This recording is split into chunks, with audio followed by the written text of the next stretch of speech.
سورہ یونس کی آیت نمبر 59، اللہ رب العزت کا فرمان عالی شان ہے، قل تم فرماؤ، ارأیتم بھلا بتاؤ تو، ما انزل اللہ لکم من رزق، وہ جو اللہ نے تمہارے لیے رزق اتارا، فجعلتم منہ حراما وحلالا، اس میں تم نے اپنی طرف سے حرام و حلال ٹھہرا لیا۔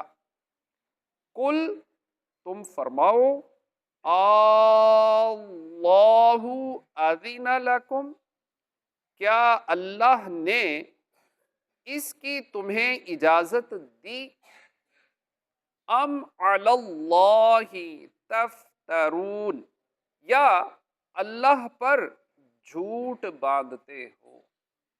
کفار عرب چونکہ بحیرہ، سائبہ اور وسیلہ وغیرہ بتوں پر چھوڑے ہوئے جانوروں کو حرام سمجھتے تھے، ان پر عتاب فرمانے کے لیے یہ آیت کریمہ نازل ہوئی کہ یہ جانور حلال ہیں، انہیں حرام جاننا اللہ پاک پر بہتان باندھنا ہے۔